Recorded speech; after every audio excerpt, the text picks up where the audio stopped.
Dave here, how are you? I wanted to show you a couple of things that I've been really impressed with. Now, this is a product from UJK and it's a stop. Now, it's very easy to use. When I first saw it, I thought, oh yeah, not much has gone into it, but there's a lot of engineering has gone into it. For instance, these super dogs have a tightening clamp just here, like your conventional super dogs do. And up the top here, they have a thumb screw with a point on it. And I was thinking when I first saw it, I thought, how the hell is all this going to work? Anyway, what you do is you put the super dog in, and you can tighten up the clamp on the top. This is free to rotate wherever it wants. Now, on the side of the actual moving part of the stop, there is a V slot right the way down one side. On the other side, there is on the one face, there's a scale. So if you have the UJK sign pointing up, there is a scale there. Now, I, for the life of me, have not worked out how to use it, and I have not gone on to anyone's pages yet to have a look. So that's something you can do. But when you put it in here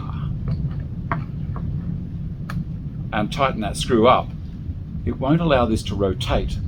And because it's a 90 degree or 45 degree chamfer receiving and also going in, you've got a massive friction there. So I can loosen that one off, slide this one into there, and now because the pair of these super dogs have been tightened in, clamped in tightly, when I tighten the thumb screws up, I cannot budge that. That is super solid, and I highly recommend it. I don't normally say I highly recommend it, but I highly recommend this.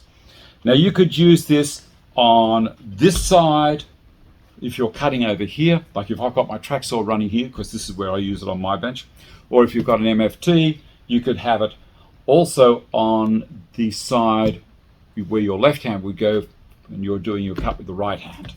So that would all work. Even Peter Millard's stuff, it would still work with all his if you've got these 20mm dog holes in your bench. Now, it's designed to work on the 96mm centers. If it's a little bit more, I don't think it's going to worry you. Like if you've made a bench that's 4 inches with 20mm dog holes, I think you'll be okay. The other thing you can do, of course, is you don't have to have them conventionally. I could put them at 45 degrees if I wanted to, which will lead me on to another product that they have, but I'm not going to talk about it quite yet. Put that in there. I'm just having fun playing with it. There we go. Why do I want to do that? I have absolutely no idea, but you can. Anyway, look, these things will be on sale Black Friday, I think, and for a couple of days with TSO products. And I will put a link in the video description at the bottom here for you. And I think also Axminster will also be having a sale on, well, who doesn't have a Black Friday sale? It's a given, isn't it? I think with TSO products, they're giving you 10% off UJK stuff, 15% off TSO products, and I think some selected GSM products as well, they're doing 10% as well with that. I have a link down there, follow that, make yourself a big shopping list, knock yourself out, and enjoy. Happy woodworking. If you like what I'm doing, give me a thumbs up, subscribe to the channel, and maybe I'll stand up for the next video. See you next time. Bye.